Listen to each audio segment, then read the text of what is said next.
Sebuah balok 4 kg mula-mula diam, kemudian gaya tunggal konstan berarah horizontal F. Setelah 3 detik, balok tersebut telah berpindah sejauh 2,25 meter. Hitunglah besar gaya F. Ini adalah soal tentang mekanika, atau lebih tepatnya tentang hukum 2 Newton. Jadi cara kita menghitung F nanti, kita menggunakan hukum 2 Newton, yang besarnya adalah massa dikalikan dengan percepatan. Nah, percepatannya itu bisa kita dapatkan dari yang diketahui di soal, menggunakan GLBB. Di sini kan masanya kita tahu dia bernilai 4 kg, tapi percepatannya belum ada kan?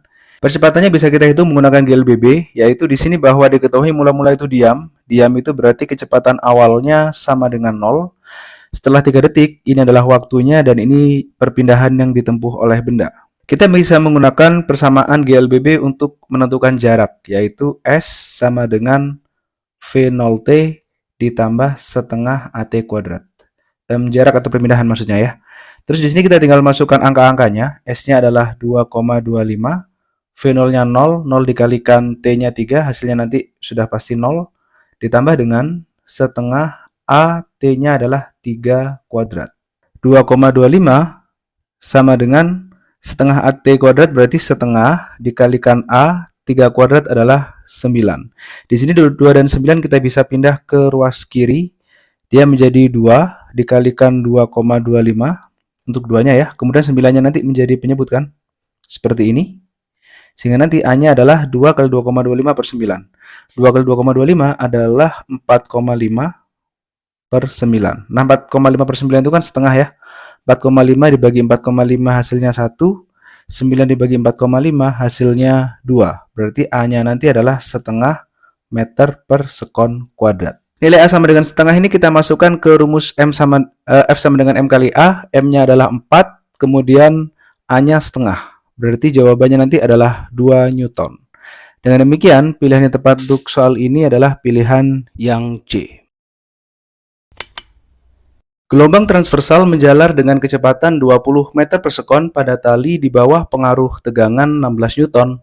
Tegangan yang diberikan pada tali yang sama agar kecepatan menjadi 50 meter per sekon adalah titik-titik. Untuk mengerjakan soal ini kita bisa menggunakan yang disebut sebagai percobaan Melde atau Melde eksperimen yang menyatakan bahwa kecepatan nanti, ini langsung ke kesimpulannya ya. Kecepatan lambat gelombang itu adalah berbanding lurus dengan akar kuadrat dari tegangan talinya dibagi dengan mu. Mu di sini adalah massa per satuan panjang.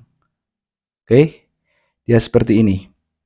Nah, ini berlaku pada suatu benda yang berbentuk seperti ini nanti percobaannya itu. Jadi misalnya di sini ada suatu katrol. Kemudian di sini kita ada tali ya. Talinya ini kita ikatkan, kemudian nanti kita kasih beban di sini bermassa M misalnya. Dan nanti ketika tali ini digetarkan akan terbentuk gelombang stasioner pada tali ini. Di sebelah sini ya akan terbentuk gelombang. Nah, laju cepat lambat gelombangnya itu tergantung dari ini, F per mu di sini.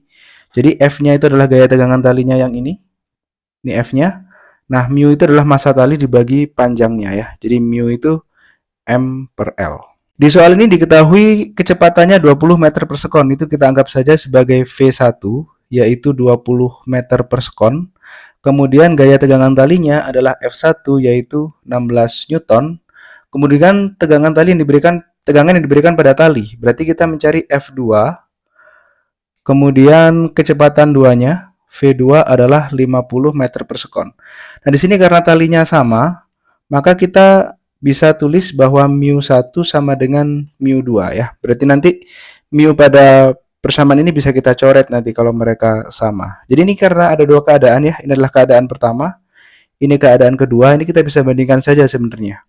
Jadi kita bisa pakai persamaan misalnya seperti ini. V1 dibandingkan dengan V2 adalah akar dari F1 per mu1 dibagi dengan akar F2 per mu2.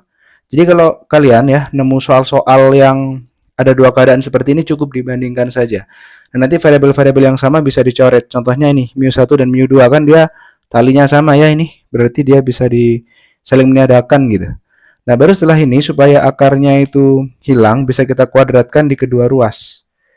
Jadi nanti yang ruas kiri kita kuadratkan, dia menjadi V1 kuadrat dibagi V2 kuadrat. Yang ruas kanan akarnya menjadi hilang karena dikuadratkan.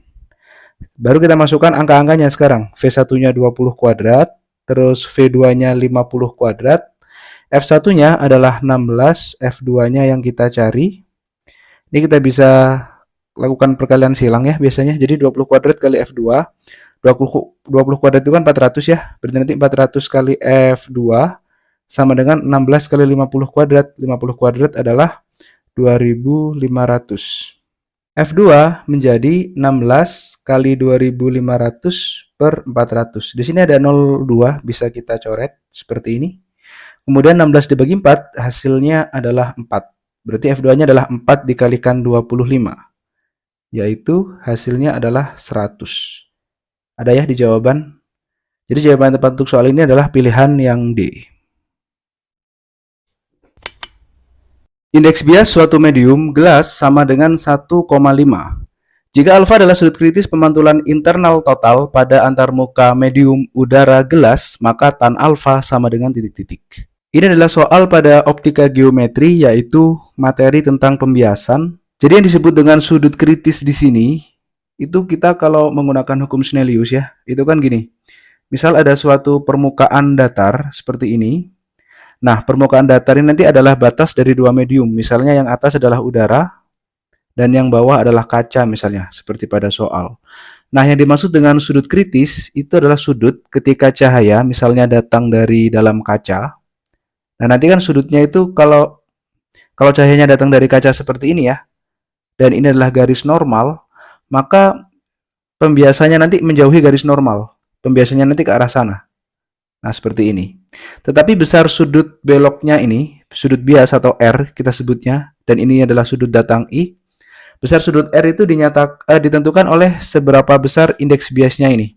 Indeks bias relatif antara kaca dengan udara. Kemudian yang dimaksud dengan sudut kritis itu terjadi ketika pemantulannya ini, pembiasannya itu adalah 90 derajat seperti ini. Jadi dia sudut R-nya ini sama dengan 90 derajat dan ini kita namai sebagai sudut kritis. Kenapa sudut kritis? Karena nanti kalau cahayanya kita perbesar sedikit saja, lebih besar sedikit dari sudut yang awal, dia akan terjadi pemantulan internal total seperti ini ya. Ini namanya pemantulan sempurna. Pemantulan sempurna itu ya seperti ini. Jadi dari kaca balik lagi ke kaca, tidak keluar ke udara ya. Nah, pemantulan sempurna itu terjadi ketika R-nya sudah melebihi sudut kritis ini. Kemudian di sini diketahui bahwa alfa adalah sudut kritis dari pemantulan internal total. Maksudnya gini. Jadi sebelum adanya pemantulan sempurna ini, kan tadi ada sudut kritis dulu ya, yang warna biru di sini. Jadi sudut I di sini sebagai sudut datang itu di soal didefinisikan sebagai alfa. Jadi ketika sudutnya itu sebesar alfa, R-nya sebesar 90 derajat. Untuk mengerjakan soal ini, kita bisa menggunakan yang namanya hukum Snellius. Hukum Snellius pada pembiasan ya, yaitu bahwa sin sudut datang, berarti di sini sin I atau sin alfa, dibagi dengan sin sudut bias, sin R, sama dengan indeks bias yang ada sudut biasnya, yaitu dalam hal ini udara ya, karena sudut biasnya ini kan terletak di udara. Jadi nanti di sini N udara dibagi dengan N kaca. Nah, N di sini adalah indeks bias mutlak suatu medium. Kemudian jika tidak ada ketahui di soal, N udara itu umumnya dianggap sama dengan N ruang hampa, yaitu indeks biasnya sama dengan 1 ya. Ini untuk pengetahuan. Jadi kalau misalnya tidak disebutkan di soal seperti ini ya, itu N udaranya 1.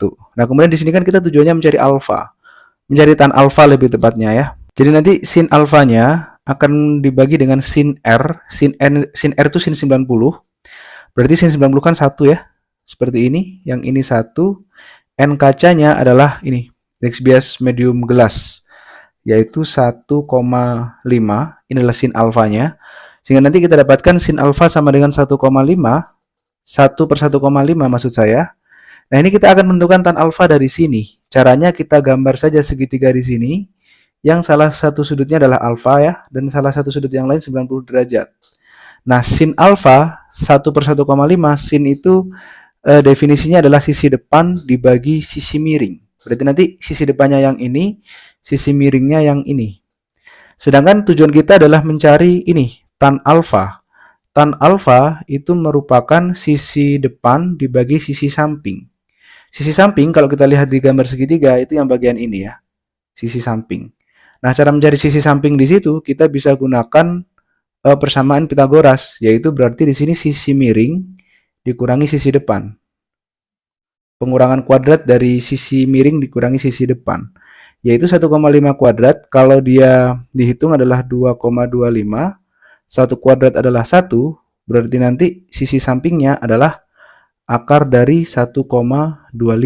Sehingga tan alfanya nanti sisi depannya adalah 1, sisi sampingnya adalah akar 1,25. Nah, saya cuma bisa membantu sampai sini ya, karena setelah ini kita pakai kalkulator nih. Kalau saya hitung pakai kalkulator nanti ternyata hasilnya mendekati 0,89. Sehingga jawaban tepat untuk soal ini adalah pilihan yang A.